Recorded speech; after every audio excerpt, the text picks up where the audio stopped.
All right, I think we're going to go ahead and get started. If you would like a seat, we have some seats left. So there are spots at some tables in the corners here. So come on in and grab a table if you would like one. You can certainly stand in the back as well. Great to see such a full house. So welcome, everyone, to the 2025 State of the City Address. Thank you for being here today. I appreciate such a great turnout. I was just talking with someone before this. Maybe 6 years ago, we moved the State of the City Address. It was kind of a big deal. We moved it out of Carnegie Hall and moved it to different venues around the city to showcase our city. And we never would get crowds like this when we had them in Carnegie. And so this is a cool thing that we have so many of you who have come out today. This is considered an official city meeting. And so we take roll of our city councilors who are here with us today. So I'm going to take the roll of them. I would actually ask that you stand as I call your name, and then just hold your applause. We want to recognize them at the end if you could. So Councilor David Branco, Councilor Miranda Basie, Councilor Sarah Cole, Councilor Rich McCouris, Councilor Jennifer Sigety, Councilor Kurt Sale, Councilor Ryan Spellerberg, Councilor Richard Thomason. So before you clap for these folks, these guys give a lot of time, energy, effort to our city. Not only every Tuesday night, but throughout the week. It's a lot of work to serve on the Sioux Falls City Council. So thank them and give them a round of applause for the work they do for our community.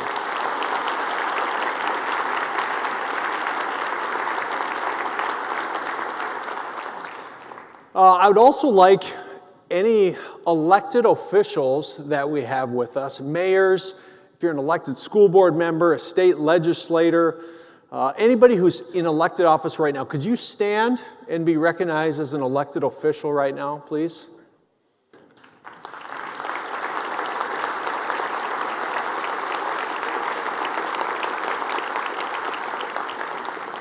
All right, thank you for your service in elected office as well, some of our county commissioners and state legislators. I want to recognize Keith Moore from Senator Mike Round's office and Chelsea Schul from Representative Dusty Johnson's office. They're both here, I believe. Could you both stand and be recognized, Keith and Chelsea? Thank you. And we always kick off the State of the City with an invocation, and I would like to invite up Pastor Neil Downey with Central Church. He's not only pastor, he's my friend. He was a former neighbor for many years. Our kids just would walk into each other's houses without even knocking. That's how close we were. And so Neil, thanks for giving the invocation. So I would ask that you bow your head for Neil's invocation. Let's pray. Lord, as we are about to hear our mayor's assessment of the state of our city, we are so grateful for this place we call home. In spite of the wind and the drought and the floods and the ice storms and the heat waves and the potholes, there is no other place that I would rather be to work and play and learn and serve and worship and raise a family and build a life. We are grateful that this city is not just a place, that it is more than great parks and schools, more than a booming economy, more than just stores and restaurants and factories and hospitals and neighborhoods. We're grateful that at the heart of Sioux Falls is the people. So thank you, God, for public servants, for the volunteer soccer coaches, for the folks who serve the homeless, for the thousands of people who help this city thrive.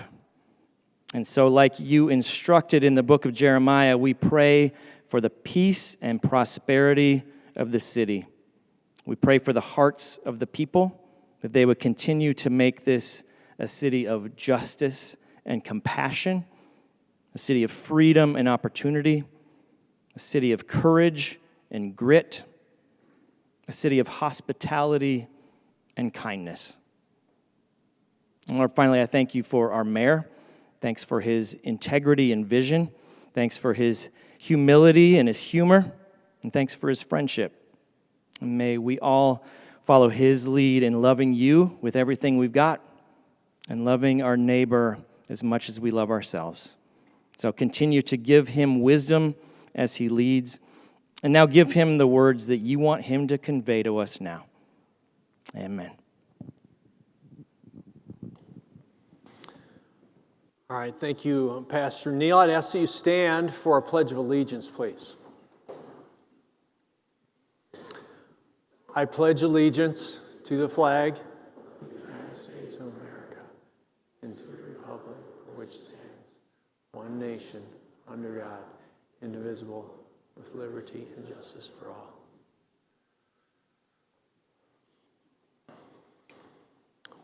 Well, once again, welcome, Neil. Thanks for the first prayer. That includes a pothole reference. I think that's first for me.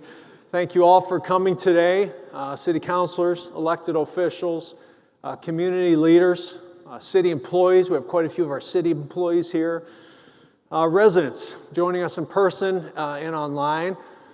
Special thanks to my wife is here. My son, Max. Give him a wave. Max, give him a wave. All right.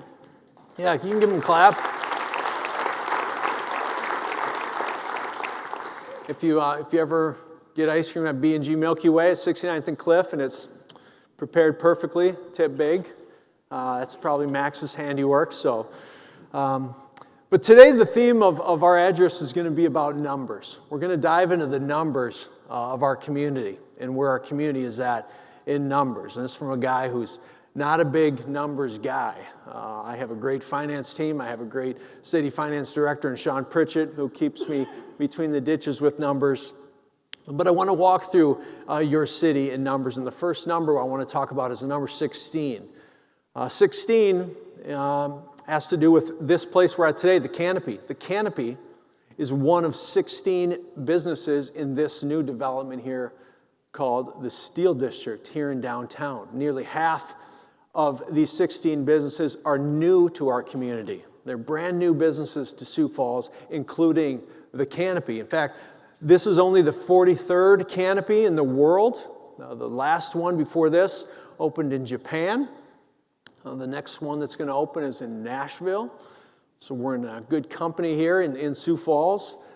You know, the vision of the Steel District was something that I remember talking about with Scott Risden when I announced I was running for mayor back in 2017. Scott was one of the first people who reached out to me. Scott's the president of Sioux Steel, and he wanted to meet. We met at Minerva's, and he wanted to talk about the vision for his company, Sioux Steel. And the vision for it wasn't called the Steel District yet, but just a development on this property. And that was nearly 10 years ago. And the point of that is these transformational initiatives, these take a lot of time. They take bold leadership. They take big ideas. And over time, Scott connected with Craig Lloyd and Lloyd Companies, and here we are today. And speaking of Craig, we want to talk about the number 8,000. 8,000 is the number of housing units that Lloyd Companies has built under Craig Lloyd's leadership and the people of Lloyd Companies. Over 115 of those housing units are right here at the Steel District. Craig is the co-founder. He's the longtime leader of Lloyd Companies. Craig was the driving force behind the growth and development of quality housing throughout this region. And again, our community isn't about just numbers, even though we're going to talk about a lot of numbers today. It's the people behind those numbers, and Craig shaped the landscape of this community. Not just housing, but the leader, who he was, shaped this community. We can see his fingerprints in large-scale commercial developments like Dolly Farm, uptown at Falls Park, not far from here, and now where we're at today, the Steel District. But Craig was most proud of the work he did to bring new, affordable housing programs to Sioux Falls starting in the early 90s.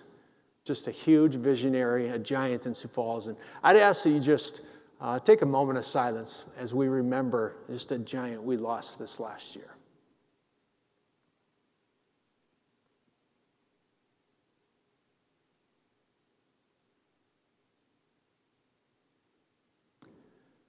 (2086) is the number of Sioux Falls residents that our housing team helped in 2024. 2,086 different people. So our housing team, we maximize federal, state, and local funding to keep people and get people housed. So we provide housing assistance through partnerships and different programs through a very, very simple mission. And that mission is this: we help produce, meaning build, we help preserve, and we help rehabilitate different housing options in our community. For example, this one on the screen, 41 Flats. This is an income-restricted property. So what did the city of Sioux Falls do in this example? We provided gap financing of $750,000 with a 0% interest loan using federal funds in order to get this project across the finish line. It was completed last year, and it's been a home run by all accounts. So in 2024, we put $8.5 million invested into the community in projects like 41 Flats. We have another $4 million set aside for programs like this in the year ahead. However, there's an asterisk by that because there's a lot of uncertainty and a lot of changes happening at the federal level, and we rely heavily on federal funds to do affordable housing initiatives like this. So we're watching this very, very closely to ensure we can still deliver quality, affordable housing to our community. 36.98 and 5.65, two key numbers that reinforce the safety of our community. 36.98 is the number of property crimes per capita we had last year. 5.65 is the number of violent crimes we had per capita this last year. Maybe a little hard to see for some of you in the back, but you can see the trend line there. The top line, again, colorblind, I think it's yellow, shows that we had 36.98 property crimes per 1,000 residents. I want to point out that's the lowest per 1,000 residents since 2019, since pre-COVID. 5.65 violent crimes per 1,000 residents, that's also the lowest number we've had since 2019, also pre-COVID. So another way you can read this chart is that 2024, our community was the safest it's been since pre-COVID, since 2019. Incredible work by Sioux Falls PD to keep our community safe. This should be a chart we should all be very, very proud of. 78, sticking with the public safety theme, is an important number because that's the number of new firefighters, new metro communications operators, new cops that have been trained at the public safety campus since we opened that place in late 2023. Now that project has seen tremendous success, and that campus has been an absolute boon since it was opened a year and a half ago. Now the 78 stat doesn't really encompass everything that goes on there, because there's countless number of people who train out there, not only our own staff, our own firefighters, our own police officers, but throughout the region to improve their skills every day to make sure we're ready in the event of an emergency. We are continually growing and enhancing our public safety teams to address our growing community, a community that's growing right now by 2.5% to 3% every year, or 5,000 to 6,000 people every single year. Now, we bonded or borrowed to pay for this investment, roughly a $55 million investment. What do we mean by bonded? Basically, we took out a mortgage to pay for this. Okay? And it was only possible because of the support of the city council at that time, who made a statement about public safety in Sioux Falls. We did this in 2020, in a year when it was not popular to bond for a project to support public safety to this magnitude. And again, even though our community isn't the numbers, it is more about the people. And one of those people is Tiana Bumbaka Keel. Tiana graduated from the Law Enforcement Academy at the Public Safety Campus last fall. After going through a youth law enforcement academy in high school, she knew she wanted to serve as a police officer.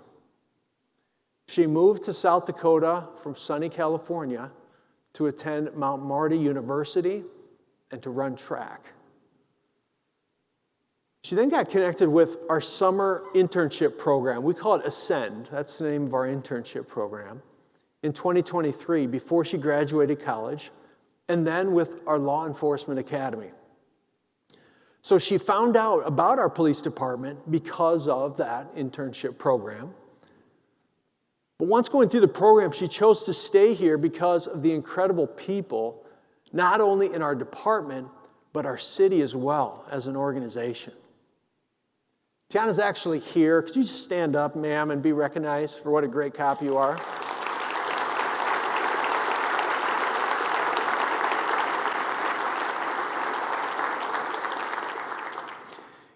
In the year ahead, we will continue to focus on strengthening our public safety workforce, recruiting people like Officer Bumbaka, while staying efficient in city government. And that's Italian, by the way, she tells me. It's something we've been talking a lot about lately. Another thing we've been talking a lot about lately is our homeless population. I want to spend a little time talking about that. I'm going to start with this number 212. 212 is the number of individuals that South Dakota Urban Indian Health connected with on the streets in 2024. Now, Urban Indian Health partnered with the city to provide a street outreach team that our city council has supported financially to meet individuals where they're at on the street, specifically our Native relatives who are struggling with homelessness and in a lot of cases addiction. Now, they helped to house or get people to housing 20 different people in 2024. Now, those 20, that may not sound like a big number, but again, these are some of our hardest to house people in our community. They're hard to house because of their barriers. They've been maybe through our justice system multiple times in some cases. They maybe just aren't ready for the step to take housing yet. This has been a good relationship for us with the city, and we look forward to continuing it again in the year ahead. And one of the places that Urban Indian can connect people to is a place called The Link. And since we opened The Link in 2021 to the end of last year in 2024, we have triaged or seen 13,118 different times someone has come through the door, okay? 3,676 have been unique individuals, okay? So that means, on average, each person is seen about 3.5 times there. What do we do at The Link? We treat people suffering from chronic addiction issues, detox. We provide detox services. We provide sobering services. It's not glamorous work. It's very hard work. But when we talk about homelessness, a lot of times addiction is one of the root causes of that homelessness. And The Link is one of the best investments this community has made to try and get at that root cause of homelessness. Many in our homeless community are struggling with addiction, and we ask them, when they check into The Link, when we take them into The Link, we ask them to self-report, where would you have gone if you hadn't come here? 80% say they would have gone to jail or they wouldn't have gone anywhere. Okay? Almost 70% who go to the link self-report as being homeless. Okay? Of all those 13,100, okay, 70% of those checking there say they're homeless. So we're doing the hard work of trying to get to the root cause of addiction at the link, to get people set up for success by treating that disease. 6 months ago, we partnered with Southeastern Behavioral Health on a deeper level, and they moved into the building, moved into the link. And they're supplementing the services we're providing. They're working with individuals during and after their treatment to connect them to different resources, including behavioral health resources, which is also a big co-occurring challenge in our homeless community. Now, this is a tough one, $10.99. $10.99 is the cost for 60 ounces of vodka in our community. Think about that. It's readily accessible. We spend millions of dollars at the link to treat addiction. And for less than $11, you can go get 60 ounces of vodka. It's hard. It's hard. We have headwinds constantly on these issues. Readily accessible, cheap liquor is not helping our community. It's why you're going to see in the weeks and months ahead a campaign from the city saying handing out cash does not help. It's not helping. It's enabling some of these challenges. It doesn't mean we don't have compassion, but it does mean we can't enable some of this behavior. Okay? We have support services. We can't hand out cash. You're going to see that in the weeks and months ahead. I hope you will support that message because it's an important one. Instead, consider giving that cash to the nonprofits, to the Southeasterns, to the Links, to the Bishop Dudleys, to the people that are doing the boots on the ground work to help folks in our homeless community. Collaboration is going to continue to be key to make a difference in that space. I want to share one last story on this. Mr. 114. 114, we had a guy come to the link 114 times before he decided to get treatment. 114 times. Our staff at the link saw this guy. On the 110th time, he wasn't ready. We can lead a horse to water, we can't make him drink. He went back out, was not done. 111th time, he went back out. 112th time, he went back out. 113th time, he went back out. You know how hard that is for our staff to say, what are we doing here? On the 114th time, he decided, I'm done. He's now got a job, he's got a car, he's got an apartment, he's got insurance on his car. He comes back to visit the staff to thank them. Oh, but it took 114 times. That's why this work is so hard. And no one has the right answers, but doesn't mean we give up. And I want to highlight someone who's doing amazing work in that, and that lady is Julie Haddock. Julie is our nurse manager at the link. Julie and her staff, they do this work day in and day out, and it's incredibly hard work. Julie started her career as a nurse 4 decades ago, and she chooses to work at the link because she has empathy for the patients and their loved ones through her own lived experiences. And Julie says this, she wants to see patients at the link, quote, treated as humans. She wants to give them hope and keep them alive so they can have a chance to catch a glimpse of a healthier life. So it's not just the numbers. It's people like Julie who make our community. So Julie and any of our Link staff that are here, could you stand up and be recognized for the work that you guys are doing in our community?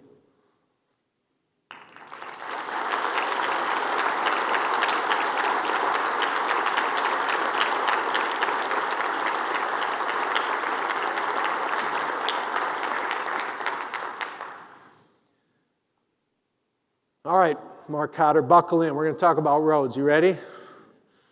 All right. 180 million. 2025 is going to be a year of just transformational road work in our community. And 26 really will be too because of the size of these projects. $180 million is the total cost of major street projects that we are going to be embarking on in 2025 and into 2026 that either are being led by us or were being done in collaboration with the South Dakota Department of Transportation. These are foundational investments, huge investments, and it's hard to remember a time when we have had this many big projects happening at once. I want to take a look at a few of those. I want to start with the reconstruction of the intersection at Arrowhead and Veterans Parkway.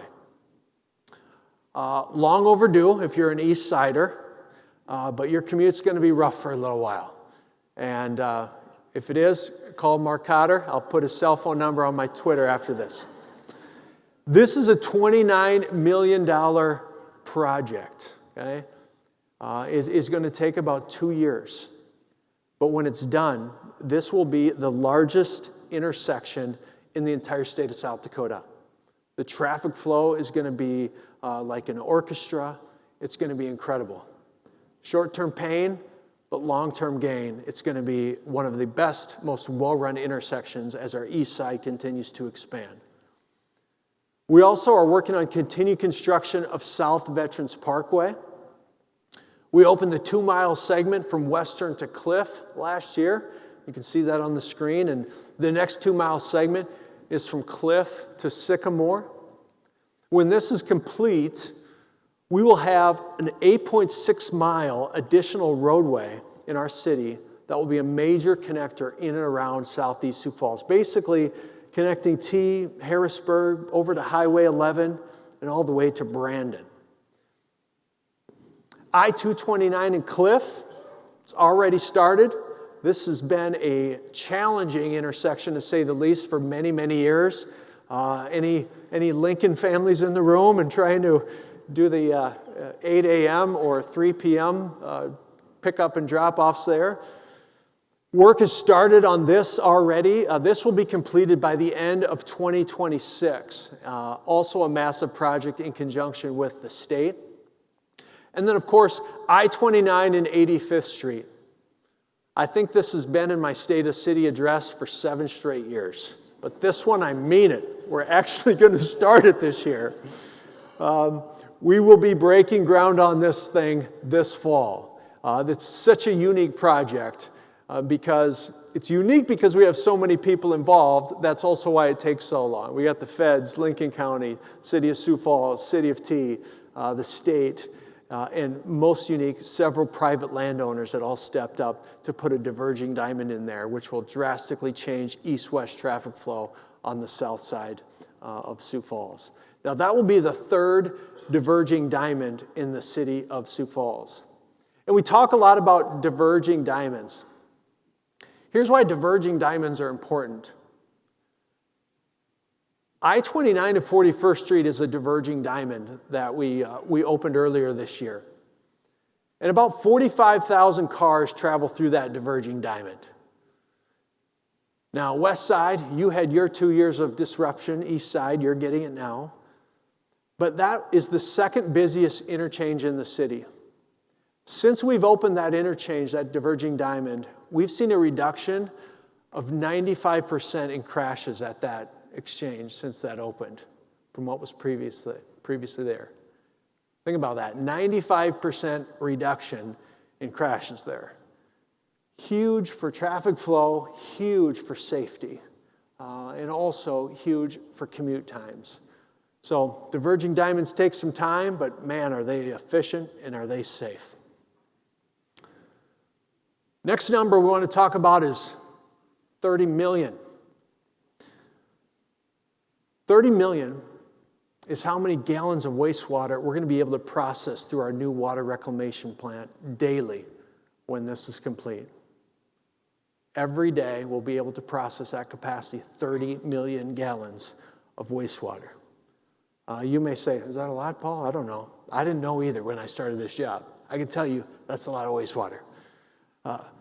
We'll be expanding our plant from 21 million gallons to 30 million gallons, roughly a 50% increase in capacity. This is important because our region is growing. And why is the Sioux Falls plan important for the region? It's important for the region because Brandon, the city of Sioux Falls, all send their wastewater to this plant. This truly is a regional wastewater plant. This is the largest project in public works history. We are going to, I don't know if do you cut a ribbon at a wastewater plant? There's got to be something more exciting when we do something fun there, but we'll be doing something this fall when we open our large wastewater treatment plant, a $250 million project this fall. Wastewater is your most foundational, critical piece of infrastructure to grow a community, whether it's for schools, for housing, for economic development. We had a big economic development discussion with someone last week. What do they want to ask about? First question, what's your wastewater capacity? They don't want to talk about workforce. They don't want to talk about housing. It's the first question they want to ask, wastewater capacity. So from an economic development standpoint and a growth standpoint, this is a huge investment for our community. Now, this is one of those investments, again, that we go into debt for to ensure we're planning appropriately for our growth. And growth is a good thing, okay? Smart, strategic growth doesn't have to be scary. We don't have to be anti-growth in this city or in this state. We can have a strong economy and a great quality of life while still being smart with how we grow. We've seen it in the past several years with so many people choosing to move to Sioux Falls. And do you know what the opposite of growth is? It's stagnancy or it's dying. And so, if you have to pick one, I know what I would pick, and that's growth. $1,639 is our current debt per capita, our current debt per resident that we carry in the city of Sioux Falls. There's lots of discussion right now of fiscal responsibility at the federal, state, local level. There's an assumption that governments are full of bloat, full of fat to trim, full of waste, full of excess. And in some cases, there's some truth to that. But we take our responsibility with taxpayer dollars incredibly seriously here in Sioux Falls. And we continue to invest in our core pillars for the priority investments that we're making for our community. We have limited revenue sources in our city and our state. No corporate income tax, no state income tax, 6.2% sales tax. So I want you to look at this chart. This is our debt per capita compared to some of our peer cities. You can see where we stack up against the Rochesters, the Madison, Wisconsins, Des Moines, Lincolns.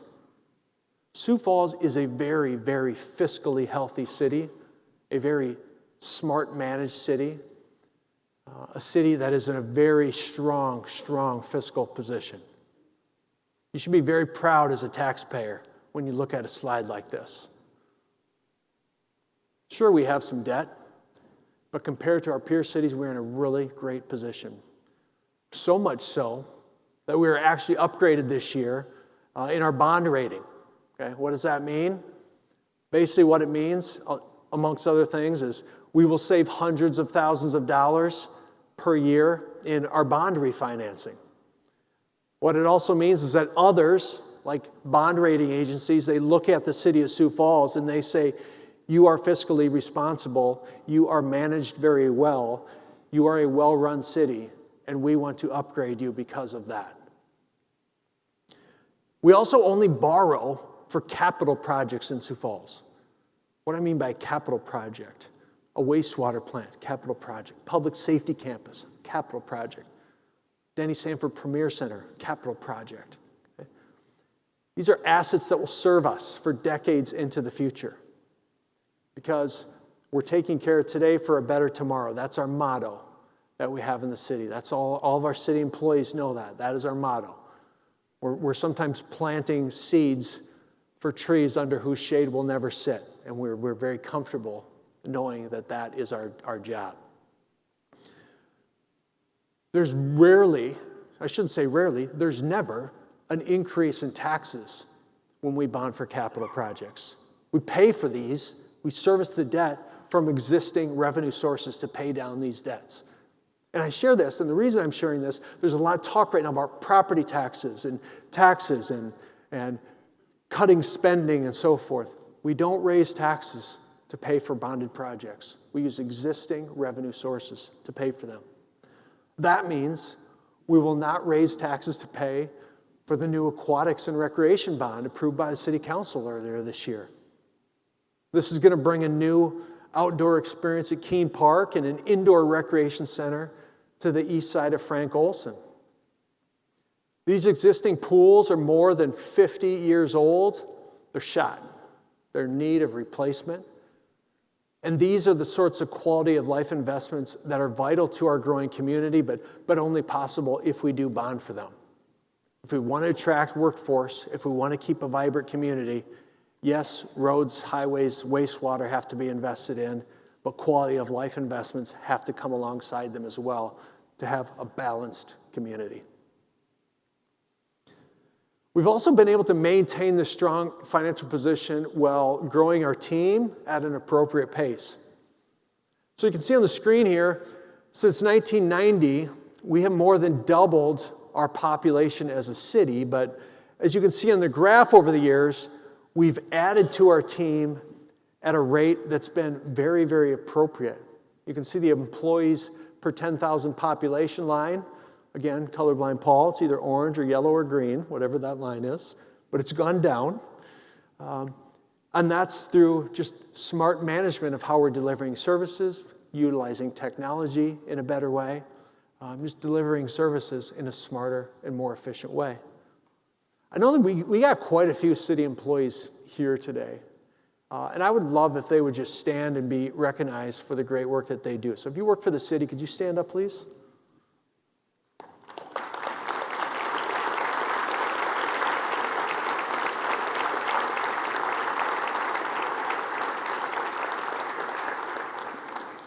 So again, it's not just the numbers, it's people like this, these public servants that make our community what it is. And we are discussing our finances more than normal in today's address because the reality is we're living in a bit of economic uncertainty right now based on some of the federal changes as well as some actions even at the state level. 25 million is the next number I want to spend a little time talking about. There's been a lot of discussion locally and across the state about property tax relief. And this past session, a bill was passed to provide property tax relief. Senate Bill 216 was approved, and it will provide some property tax relief to our residents. But with limited revenue sources, this will come with a trade-off.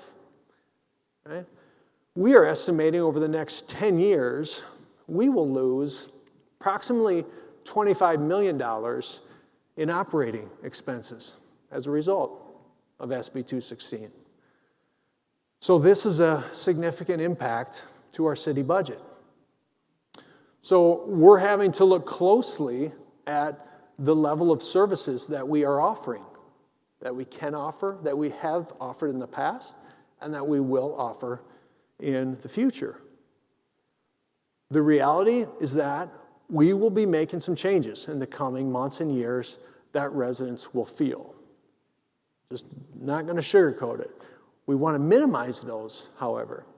And so our teams are being critical in how they're looking at where we can recalibrate maybe some of the programs that we've offered in the past and services before our budget is released and presented to our city council colleagues in late July.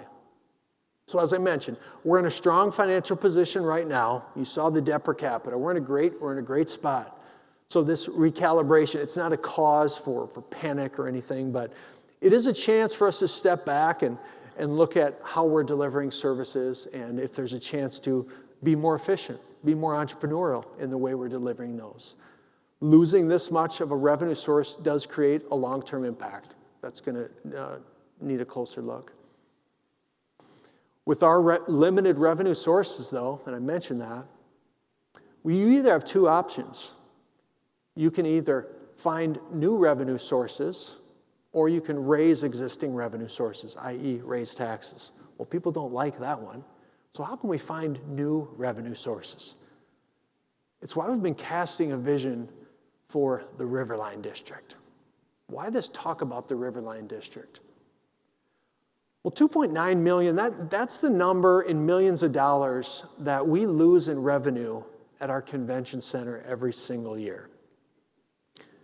We lost almost 140 events in 1 year, totaling thousands of people who would have supported our small businesses, retailers, and restaurants. Because we have a convention center that was built in 1996 when we were 115,000 people. And we're 220,000 people, and we have the same convention center that was built in 1996. It's time for us to think big, cast a bold vision. Where do we need to go as a community? How do we capture more revenue from those convention goers? This is the reason we continue to think big and dream big about where we need to be in 2050. It takes leadership to move things like this forward. It takes big dreaming. When I met with Scott Risden to talk about this, he didn't have a financing plan. He just said, can you get behind the vision, the idea? Do you agree with the idea? Yes, Scott, I agree with the idea. How are you going to finance it? Don't know, but just can you get behind the idea? We'll figure that out. But we got to get behind the concept. That's what we have to keep doing as a community. Keep dreaming big. Okay? Keep looking for big opportunities. This community has never failed in figuring out how to get stuff done. We can throw the buoy way out there. We always figure out how to swim to it. And I think we can do that here, working with our partners like the Development Foundation, Downtown Sioux Falls, Experience Sioux Falls, Forward Sioux Falls, Chamber, and so forth.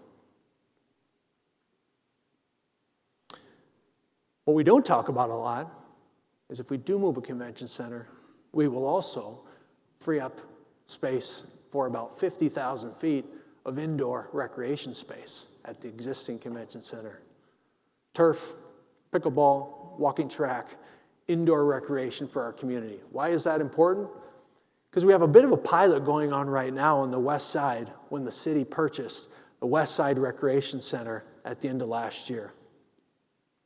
To date, through the first quarter of this year, we've sold 5,442 day passes to that place. Day passes, single passes. People who otherwise maybe wouldn't have had access to a membership, couldn't afford a membership, just wanted to drop in on a Saturday, wanted a place for their kids who wanted to go someplace on President's Day, could drop in and use an indoor recreation facility. It's been a great smashing success so far. It's roughly 60 daily passes per day since we've opened. We have lots of families taking advantage of that reduced rate who didn't have access before, and this includes people like Amanda and Matthew McIndoe and their 3 kids who are 3, 5, and 9. We talked to them, and they live less than 5 minutes away from the West Side Rec, and they take their 3 kids about 3 days a week. They attend the arts clubs and treasure hunts, and they go swimming, but they love the indoor play area that was added there for those cold South Dakota days. Just gets them out of the house, allows them to be active. So it's fun to hear stories like that from the community of what they're enjoying most about the rec center. 68 million is the number, and this number blows me away every time I see it. 68 million is the number of private donations that our community has invested in our parks and recreation system since I took office in 2018. $68 million has been given to our park system by philanthropists in our community since 2018. Absolutely incredible number. Yes, clap for that.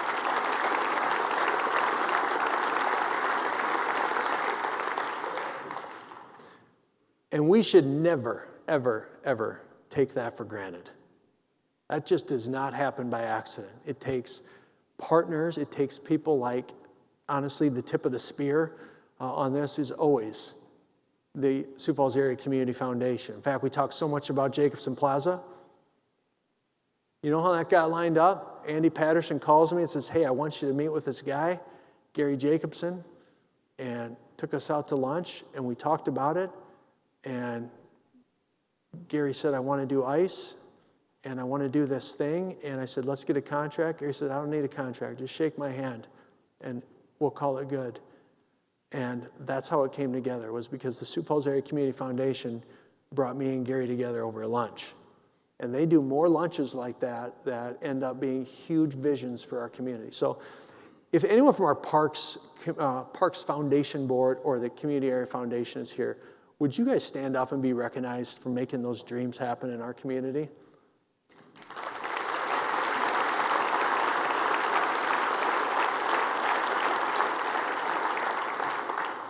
That $68 million, that includes, of course, sponsorships. That includes a single $25 million gift for the Great Plains Zoo to bring lions back. It includes recreation trail additions. I mean, our rec trail now, you guys, it's almost going all the way to Great Bear. It's very close. The 50-50 public-private partnership, as I mentioned, with Gary and Diane, the late Craig Lloyd and his wife Pat and family, and T. Denny Sanford for Jacobson Plaza. In fact, we hope you'll join us at the lodge. That's going to open April 30 over here at Jacobson Plaza. There's going to be a food hall, meeting space. It's incredible. Your family is going to love it. You are going to love it. And then this summer, in July, the entire park is going to open. And that's going to include the skating ribbon, the splash pad. And the skating ribbon is not ice in the summer. It's going to be repurposed for other uses in the summer. Splash pad, dog park, all-inclusive playground. Again, project does not happen without half of that. Half of that is all paid by private dollars. Really, really incredible. And these quality of life investments, they're really what set our community apart. Many of these decisions and these investments we're making, they're really going to serve our community for decades to come. And some I will be able to experience, some my kids will be able to experience, some they may not be able to experience. But when we're making decisions as a city, a lot of times we want to make sure that we are sending the elevator back down, a term I like to use a lot, and bringing the next generation back up with us. And that table right there in the middle are some great, great young people that are part of this year's Mayor's Youth Council. And there's 15 people on the Mayor's Youth Council this year. And it's so important that they have a front row seat to government to learn more about how their city operates. We bring them in once a month. We hear from them. They get to see how we make the sausage in City Hall. They get a tour around and see what we're doing. We ask questions of them. Their input is so valuable. We ask them, what's one word that comes to mind to describe Sioux Falls? You can see some of their answers on the screen. Some of them don't take directions because we ask for one word, and you see, but that's teenagers. But again, it's not the numbers, it's the people. It's these students from all the high schools all over Sioux Falls, some homeschool kids as well, who make our community what it is. So I'd like for our fourth cohort of the Mayor's Youth Council to stand and be recognized.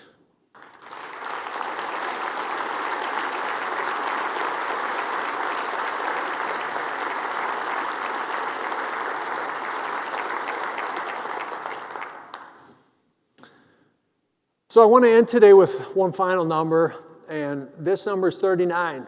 And 39 was the ripe old age that I was when I decided to run for this office. And I had no gray hair. My back didn't hurt. It's a good time. And what I have seen over the last 6-7 years, unfortunately, is less and less people with that desire to run and to serve in office and to get involved in their communities. And I know that ebbs and flows, but I do feel that sometimes we take Sioux Falls for granted, that this just happens, that Steel Districts just happen, that Jacobson Plazas just happen, that things just happen. And we have to be careful, not to just let the loud voices be the ones we listen to. We have to make sure the smart and pragmatic and level-headed leaders are also in the rooms, and we're inviting them to the table, and we're giving them opportunities to have their voices heard. Right? So important. Maybe you've thought about running for office, okay? It's hard. Ask these guys up here. There's definitely hard parts of the job, and they probably question several times a month, why did I do this? But it's hard, but it's very rewarding. We have several people that will be done in the years ahead, and we need good people, pragmatic people, smart people who have no agenda other than to make Sioux Falls a better community. We need them in the legislature. We need them on school boards. We need them in city council. We need them in city hall. And so the state of our city depends on the leaders and the next generation to step up and serve. So if you have that fire, if you have that desire, talk to someone who's serving, volunteer, mentor, get involved in your community. The numbers, the data, the stats we shared today are important, but they don't make the community. It's the people, it's you all in this room that make Sioux Falls what it is. And again, the key line today, I want you to remember, the Sioux Falls that we all love today, the Sioux Falls that you brag about to your relatives and your college buddies and the people who come here and they say, this is a great community. It didn't happen by accident. It just didn't happen. It took a lot of work from the Craig Lloyds of the world and many, many others who put a lot of blood, sweat, and tears to make it what it is. And it's up to us to stand on the shoulders of giants like that to keep it moving forward. So thanks for joining me today. I really appreciate all you all do for this community. May God bless Sioux Falls, and may God bless you all in the year ahead. Thank you very much.